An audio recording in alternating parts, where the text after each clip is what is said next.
yang terbaik adalah jika perspektif gender itu dimulai bahkan dari organisasi. Gender itu bukan hanya perempuan, gender itu bisa perempuan, bisa laki-laki, dan semua yang ada di antaranya. Jadi gender yang awalnya merupakan konstruksi sosial yang diturunkan kemudian menjadi satu sistem budaya, kemudian diformalkan dalam hukum. Itu yang menjadikan situasi-situasi yang menjadi tidak adil. Pekerjaan kita tidak berhenti sampai hanya mengikut sertakan perempuan, tapi pekerjaan kita harus berlanjut ke perempuan yang mana dulu nih. Kalau dalam program-program yang lain misalnya, oh yang penting ibu PKK-nya udah ada.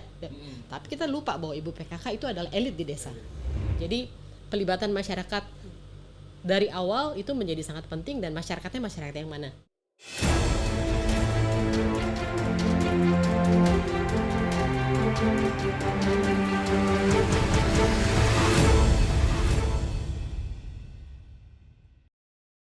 Assalamualaikum warahmatullahi wabarakatuh. Selamat datang di acara UTAS Kemitraan, sebuah portal diskusi yang membahas isu-isu tentang tata pemerintahan, demokratisasi, dan juga pengelolaan sumber daya alam dari sudut pandang kemitraan. Bersama saya Hasanto Adnan. Sore hari ini kita ketamuan. Nah, ini seorang teman yang luar biasa ini. Ada Mbak Asti Katarina Indira Stuti, ya, biasa dipanggil Mbak Asti. Mbak Asti ini sudah terlibat di kemitraan sejak tahun berapa ya? 2016 ya. 16 ya. Ada beberapa proyek yang diikuti dan banyak bergerak di isu gender ya, dan dengan pengelolaan sumber daya alam. Yep. Tapi sebelum ke sana, lebih jauh tentang bagaimana nih pengelolaan sumber daya alam dari perspektif gender begitu. Kita pengen dengar dulu deh cerita gimana nih Mbak Asti bisa bukan terjerumus ya. Dijerumuskan. Dijerumuskan. Karena setahu saya nih Mbak Asti punya latar belakang yang bervariasi gitu ya. Nah, bisa cerita sedikit nggak Mbak Asti? Saya sebenarnya latar belakang saya psikologi, tapi dari ilmu psikologinya yang saya ambil sebenarnya lebih banyak ke riset penelitian, memahami perilaku manusia dalam segala bidang ya. Jadi memang bertahun-tahun bekerja di sebuah industri berbagai macam ya, yang menghasilkan berbagai macam produk sebagai peneliti, konsumen, tapi kemudian pada satu titik tiba-tiba kelelahan karena mempertanyakan kok aku jadi kayak memanfaatkan pengetahuanku untuk hal-hal yang kurang baik dalam jangka panjang. Jadi pada saat itu saya bersama teman-teman saya memang sempat berhenti dan kami membuat satu konsultan sendiri untuk pemasaran. 4 tahun saya berdua, 5 tahun sih sebenarnya kami berdua berkecamuk. Akhirnya kami sama-sama memutuskan untuk meninggalkan bidang ini karena ada yang salah dengan proses yang kami lakukan. Dia memutuskan kembali sekolah, saya juga memutuskan kembali sekolah. Kajian gender sendiri sebenarnya adalah satu bidang studi yang sudah saya pertimbangkan bahkan 10 tahun sebelumnya. Cuman waktu itu karena saya masih kerja, saya belum bisa ngambil jurusan itu, jadi saya ngambil jurusan yang lain. Kemudian saya masuk dan belajar. Jadi kalau di bidang gender, sebenarnya saya orang baru sekali. Maksudnya dibanding yang lain, makanya kalau banyak orang yang mungkin juga nggak terlalu tahu. Jadi saya baru belajar pada tahun 2014, baru selesai 2016 langsung dijerumuskan oleh Mbak Mia lebih tepat, masuk ke dalam bidang pengelolaan sumber daya alam. Jadi sempat selama 2 tahun belajar di kajian gender, program studi kajian gender UI. Itu saya sempat mengalami terkaget-kaget karena banyak hal baru yang dipelajari pada usia yang lumayan sudah lumayan cukup tua dan harus mengulang kembali atau menghilangkan pembelajaran yang lama untuk bisa masuk ke pembelajaran yang baru dan melihat dengan kacamata yang baru. Jadi sudah lama peduli dengan isu yang terkait dengan ketidaksetaraan. Dulu malah nggak kenal artinya gender sebenarnya apa. Tapi kemudian baru benar-benar belajar di 2 tahun itu, digodoknya di situ. Kalau 10 tahun sebelumnya memang sudah mempertimbangkan untuk mengambil gender, itu waktu itu apa yang jadi Saya soalnya waktu SMA memang aku di sekolah perempuan semua kan. Pada tahun itu 80-an kepala sekolah saya itu adalah memang seorang feminis. Dan pada tahun itu ketika tahun 80-an kami udah bikin pameran tentang perempuan. Jadi dari dulu tuh udah memang sudah dibangun baru dibangun maksudnya kepeduliannya tentang konteks situasi-situasi yang tidak adil yang dialami perempuan, tapi termakan oleh tapi nggak bukan termakan oleh bujuk rayu kapitalisme. Nggak boleh ngomong gitu.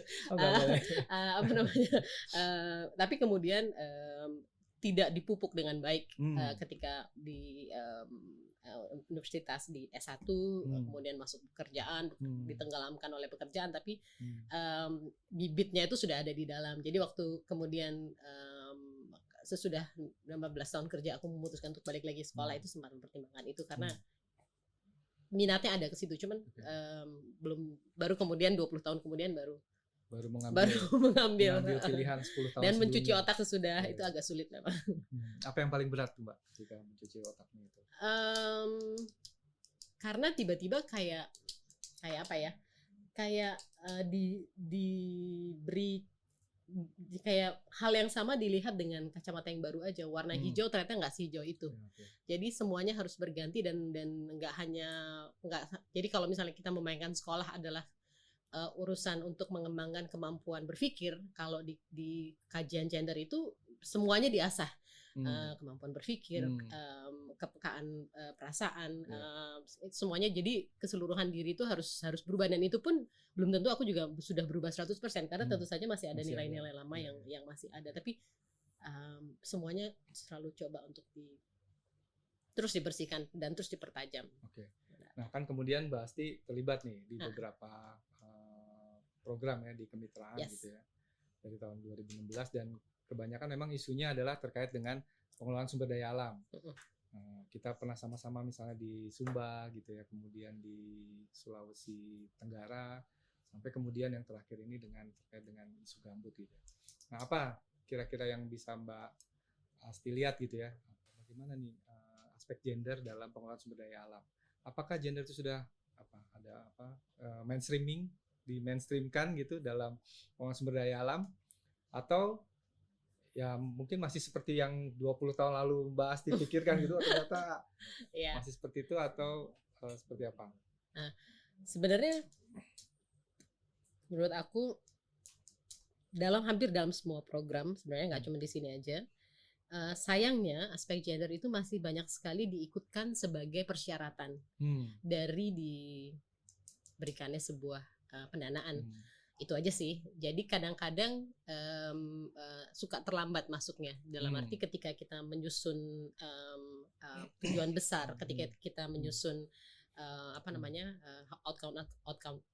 outcome yang ingin dicapai itu tidak langsung mempertimbangkan, tidak dengan kacamata yang responsif atau punya perspektif gender yang baik. Jadi seringkali aku ngerasa ditempelkan di tengah-tengah sehingga kayak setengah-setengah gitu jalannya. Tapi seringkali kemudian karena itu dilihat pada bagian akhir, bukan yang dua ini ya, bagian akhir itu kemudian banyak ditonjolkan karena biasanya itu memiliki nilai yang lebih. Jadi aku selalu ngerasa bahwa yang terbaik adalah jika perspektif gender itu dimulai bahkan dari organisasi. Jadi dari sistem, dari organisasi pun itu sudah menjadi pertimbangan besar ketika kita menjalankan sebuah organisasi. Berarti kan termasuk di peraturannya dan sebagainya. Jadi bukan hanya sekedar karena kemudian bahkan ketika kita berpikir tentang sebuah program dan sebagainya, itu di kepalanya itu konteks sosial, nggak cuma gender kan sekarang, sosial dan gender itu sudah menjadi pertimbangan.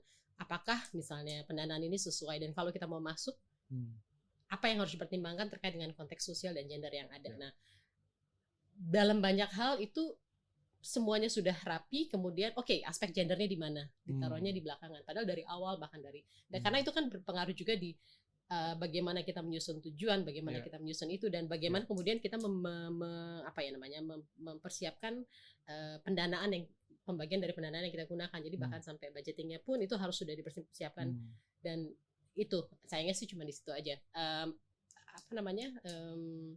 Kadang-kadang meskipun kita sudah memiliki tujuan yang terkait dengan atau outcome yang dikaitkan dengan perspektif gender dalam project, tapi masalahnya belum tentu.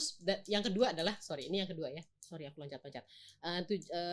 Yang lain juga belum tentu semua orang yang ada dalam organisasi itu juga punya perspektif gender yang sama, atau bahkan punya perspektif gender yang ini. Jadi apa yang dianggap penting, prioritas yang dianggap prioritas dalam sebuah project belum tentu dipandang dengan perspektif gender. Jadi baik dalam programnya juga, dalam orang-orangnya juga belum tentu dipersiapkan dengan baik dan sebagainya. Dan itu aja sih menurutku yang dua hal yang tapi di luar itu intensinya untuk merencanakan satu project dengan perspektif gender yang kuat itu sudah baik. Tapi dimulai dari mananya itu yang kemudian menjadi persoalan. Nah itu tadi karena sudah disebut-sebut gitu ya soal gender, saya nanti ingin mempertajam itu lagi. Tapi banyak juga orang yang kemudian apa sih yang dimaksud dengan gender gitu kan. Sering juga kan misalnya dalam pertemuan gitu diumumkan gitu, ya ini laki-lakinya sudah hadir, mana gendernya nih belum datang gitu. Iya. Nah mungkin bisa dikasih sedikit pencerahan nih buat kita. Iya. Apa sih yang maksudnya dengan dengan gender. Kemudian tadi ada soal perspektif, ada aspek, kemudian ada juga mainstreaming gitu. Terus ada juga responsif.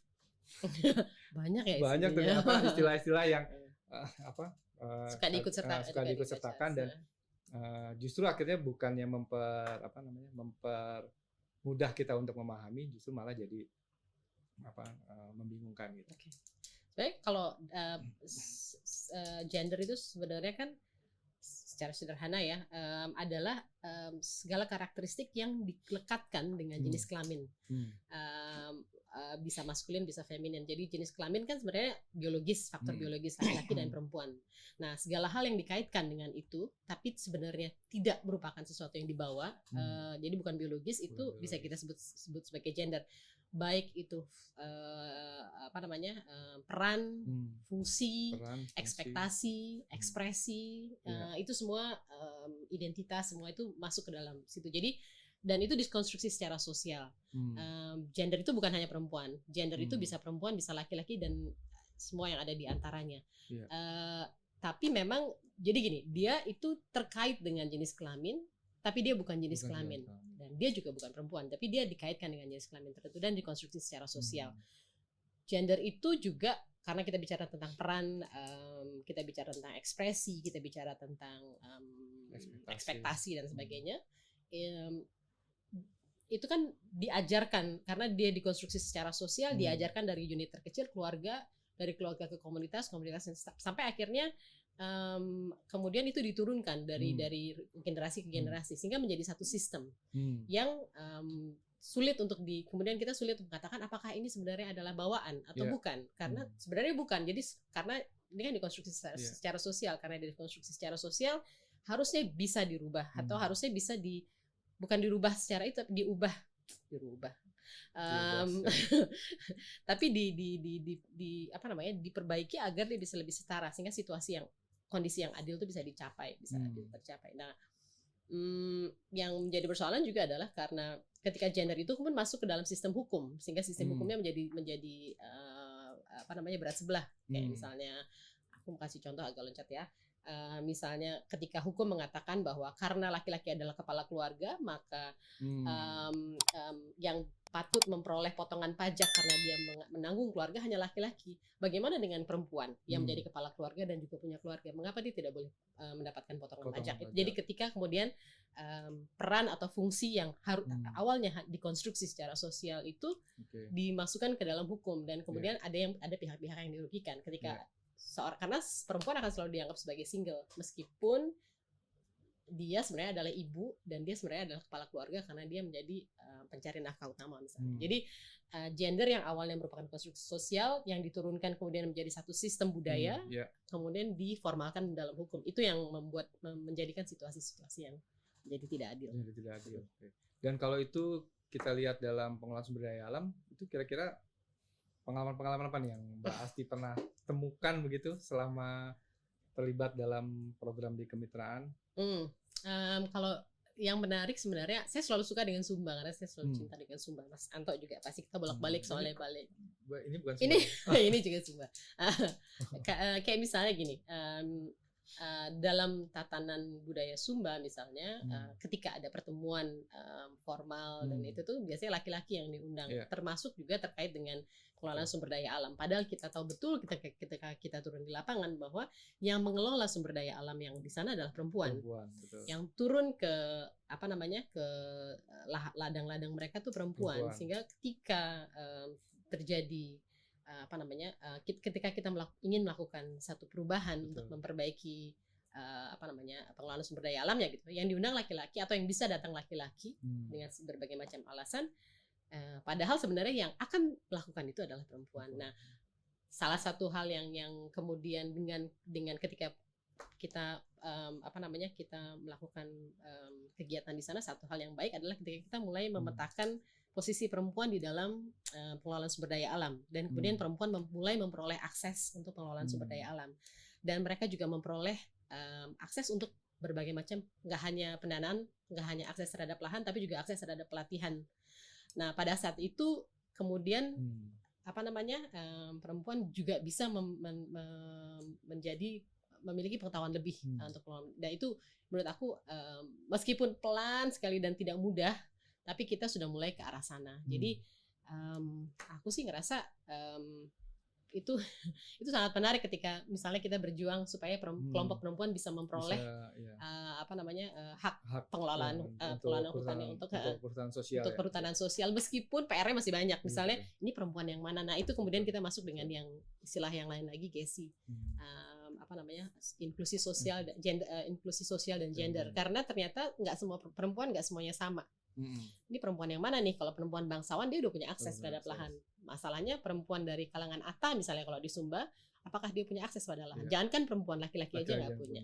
Jadi ketika pekerjaan kita tidak berhenti sampai hanya mengikut sertakan perempuan, tapi pekerjaan kita harus berlanjut ke perempuan yang mana dulu nih. Kalau dalam program-program yang lain misalnya, yang penting ibu PKK-nya udah ada. Tapi kita lupa bahwa ibu PKK itu adalah elit di desa. Sementara yang bekerja betul-betul, yang ada di lahan, yang itu adalah mungkin perempuan yang lain. Kayak mungkin pengalaman kita di Sumatera misalnya. Ibu PKK punya waktu nih untuk ikut kegiatan kita. Tapi yang ada di lahan-lahan sawit, yang kalau misalnya kita bicara tentang gambut ya, yang turun ke itu kan bukan ibu PKK-nya, tapi orang-orang yang perempuan-perempuan yang lain, yang pendatang, yang tidak terdata di itu. Jadi selalu pertanyaannya adalah, satu hal tentang perempuan ini, dan hal yang lain adalah yang mana perempuan yang mana. Begitu juga dengan laki-laki. Ada laki-laki, tapi laki-laki yang mana nih? Bisa jadi laki-laki dari kelompok pendatang juga nggak diikutsertakan. Padahal mereka yang ada di lahan untuk mengelola. Jadi kita juga sudah mulai bergeser, tidak hanya bicara tentang inklusi gender, tapi juga sosial dan gender. Jadi kelompok-kelompok itu kemudian menjadi penting. Bagaimana kita memetakan kelompok sosial menjadi penting. Nah, perspektif adalah cara pandang. Jadi cara pandang kita untuk tidak untuk mempertimbangkan karakteristik orang-orang yang ada, yang menjadi penerima manfaat dan situasi hidupnya. Jadi cara pandangnya itu yang kita ubah. Sementara responsif adalah ketika kita sudah memiliki cara pandang yang berubah, kemudian bagaimana kita memahami kebutuhan mereka, memahami kepentingan mereka seperti apa, dan berespon terhadap itu. Oke. Kurang lebih kayak gitu. Wah, ini kuliah berapa semester nih, Mbak? Kuliah. Tapi jadi lebih jelas begitu ya. Bagaimana kita melihat gender ini jadi lebih clear gitu, lebih jelas. Dan saya tadi tertarik tuh dengan contoh-contoh yang Mbak Asti berikan gitu kan. Berarti kan dari awal tuh memahami konteks sosial tuh jadi sangat penting begitu. Jadi nggak asal pukul rata, ujuk-ujuk bahwa harus perempuannya sekian, laki-lakinya sekian gitu. Tapi kita harus memahami dulu gitu kan. Makanya saya jadi paham ketika misalnya seorang spesialis gender itu terlibat di tengah program, itu pasti kebingungan gitu kan. Orang program udah jalan tiba-tiba harus baru masuk. Nah, memang pentingnya di awal adalah ketika kita memetakan dari awal konteks sosial itu, kita jadi lebih paham gitu kan, siapa sebetulnya yang penting untuk dijadikan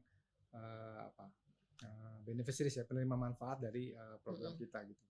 Nah, dari pengalaman selama ini kira-kira apa yang kemudian harus dilakukan tuh Mbak Asti? Kira-kira ada nggak dari pengalaman Mbak Asti ini bagaimana sih memainstreamkan aspek gender ini nih dalam itu ketika kita sudah berada di lapangan secara langsung? Kalau menurut saya ya, PR keduanya adalah memang mengorganisasikan masyarakat, dan itu mengorganisir, dan itu yang seringkali tidak mudah.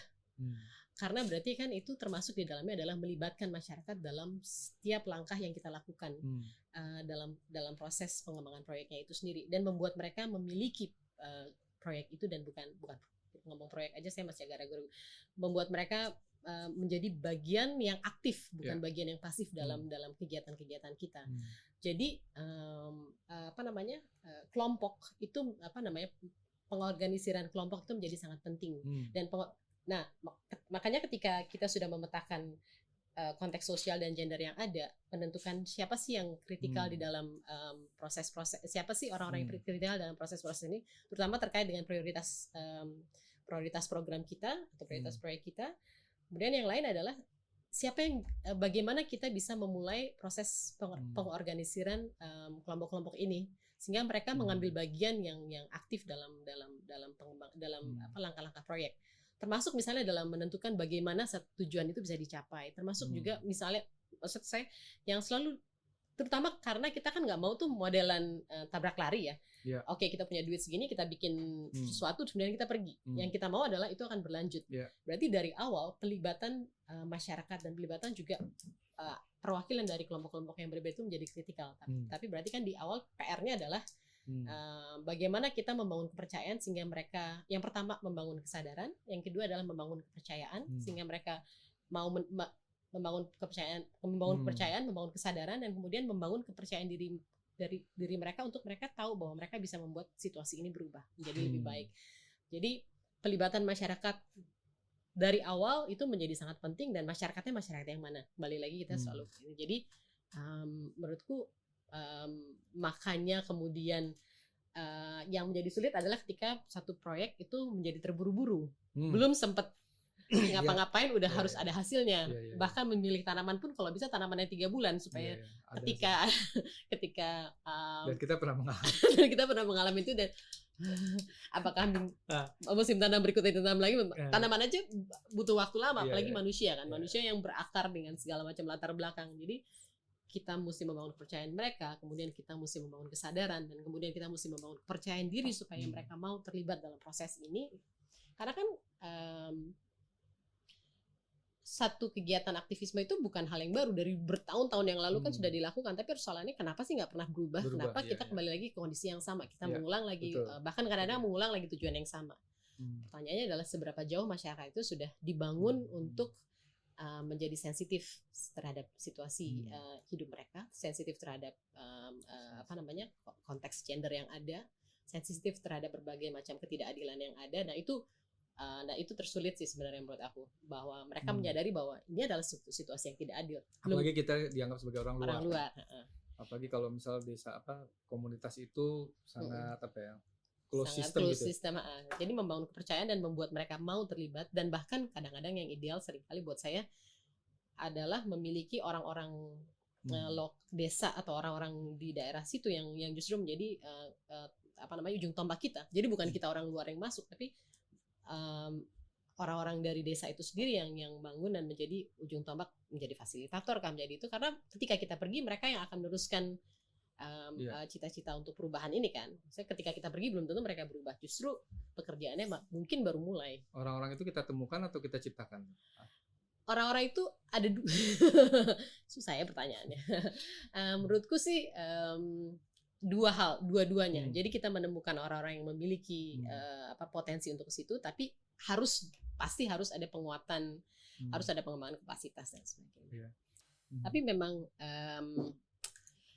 kayaknya harus ditemukan dan kemudian diasah, pasti dibangun dibangun ininya. Tapi memang harus ditemukan, dan juga kadang-kadang kita suka males dalam arti yang dipilih oleh kepala desa itu kita anggap sebagai champion.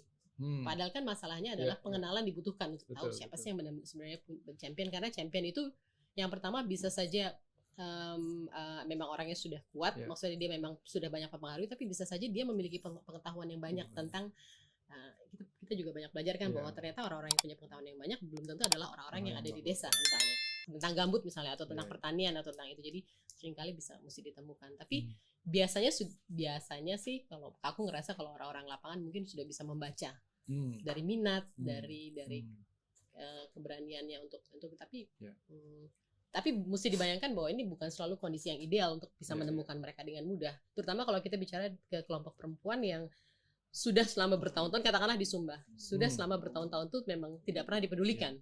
Butuh waktu yang lebih panjang untuk membangun kepercayaan diri mereka, untuk bisa membawa, bahkan untuk membuat mereka berbicara aja seringkali betul nggak mudah. Nah itu kan tadi menarik tuh ya, dari mulai membangun kesadaran sampai kemudian membuat kepercayaan diri, lalu sampai mereka yakin bahwa ini bisa melakukan perubahan gitu. Ada nggak kira-kira tips atau apa ya berdasarkan pengalaman nih? Kalau saya sih sebenarnya berangkat dari saya ya, karena saya orang baru sebenarnya. Saya juga bukan orang yang punya pengalaman banyak dengan sebagai memfasilitasi proses di lapangan dan sebagainya. Kalau saya yang pertama adalah memang diam sih. Maksud saya gini, yang kalau untuk kita sebagai orang yang baru masuk itu yang dibutuhkan sebenarnya adalah sensitivitas. Dan sensitivitas itu hanya bisa diperoleh dari kemampuan kita untuk mendengarkan. Dan itu yang seringkali kadang-kadang menurut saya belum tentu dimiliki oleh banyak orang, terutama orang yang punya pengalamannya banyak ya. Karena datang sudah dengan pengalaman, jadi bawaannya kan pengen ngomong nih. Kalau saya justru karena saya orang baru, ini jadi mungkin untuk setiap orang bisa berbeda-beda. Kalau saya karena saya adalah orang baru, biasanya saya akan menghabiskan beberapa lama waktu atau beberapa kali kunjungan itu hanya untuk mendengarkan saja, supaya saya bisa membaca petanya seperti apa dan siapa yang harus didengarkan, membaca situasinya. Dan saya nggak akan tahu kalau ditanyain Mas Anto misalnya waktu awal kita di NCI ataupun waktu kita mulai dengan proyeknya dengan gambut ya, gimana aku juga nggak tahu, tapi maksudnya yang penting kita baca dulu. Dan itu yang pertama. Jadi mencoba untuk, dan juga yang kemudian yang kedua adalah adaptability, kemampuan kita untuk beradaptasi dengan konteks lokal. Jadi kita tahu banyak sekali kita adalah orang luar, itu yang pertama harus kita dengar. Kita nggak punya pengetahuan sama sekali. Jadi bagaimana kita beradaptasi dengan, termasuk soal bahasa, termasuk bahkan media yang kita gunakan, bagaimana membuat mereka tidak merasa asing, bagaimana membuat mereka mengenal kita dengan cara hidup mereka, bagaimana membuat kita agak sulit sih, bagaimana membuat mereka tidak menilai bahwa kita, tidak berpikir bahwa kita menilai mereka. Itu kemampuan kita untuk beradaptasi itu menjadi sangat penting. Bahkan misalnya kalau aku selalu ingat, karena aku bukan orang lapangan, mungkin aku meminjam pengalaman orang lain kalau boleh. Misalnya Mbak Mia selalu bilang bahkan marker spidol itu tuh bisa menjadi satu ancaman karena boro-boro nulis, menggunakan spidol aja mungkin sesuatu yang jarang sekali digunakan. Jadi bagaimana caranya kita menyedikitkan ancaman, bagaimana caranya kita membuat orang tidak merasa dinilai. Itu sih kalau aku, dan yang lainnya adalah proses yang pasti yang teman-teman yang lain udah pada tahu, tapi itu mendengarkan, menjadi sensitif, tidak buru-buru bicara dan menilai situasi meskipun seberapa banyak pun pengalaman kita. Dan kemudian itu adaptasi. Mas Anto juga mungkin banyak fasilitasi kan, jadi tahu begitu situasinya kayak gini, kita tahu harus fasilitasnya seperti apa. Begitu kita udah merencanakan sesuatu dengan baik, tiba-tiba kita lupa bahwa genteng kita itu terbuat dari seng yang kalau hujan nggak kedengaran apa-apa, kayak gitu. Jadi kemampuan kita untuk beradaptasi dengan situasi lokal, bahasa, bagaimana kita itu sih kayaknya Mas. Dari situ kemudian yang proses yang lain sebenarnya kalau menurut saya sih mungkin orang lain jauh lebih tahu daripada saya. Oke. Ya ini jadi teringat tadi Mbak Asti bilang soal bagaimana penggunaan media ya. Kami pernah ada kasus tuh waktu itu, ceritanya mau bikin pemetaan itu dengan menggunakan biji-bijian, jagung, kedelai gitu kan, terus kacang hijau, terus kita menggunakan itu untuk membagi. Kalau orang yang kaya jumlahnya berapa gitu. Tapi pas kita mau mulai dengan itu udah dijelasin gitu, mereka semua terdiam gitu kan. Karena yang kita anggap itu biji-bijian buat apa permainan itu, buat mereka itu benih. Kita nggak memuliakan benih seperti benih. Ya. Jadi mereka lama gitu, Pak, ini nggak sayang Pak dipakai buat. Waduh, itu terasa sekali kita gagal memahami nilai, dan benih itu susah lagi didapatkan. Susah lagi itu memang desa yang ada di ujung apa namanya, di ujung sekali, jadi untuk mendapatkan ini memang masa. Jadi ya ini apa menarik sekali nih soal apa sensitivitas gitu ya. Dan ini nggak bisa apa belajarnya ini nggak ada ininya ya, kelasnya ya.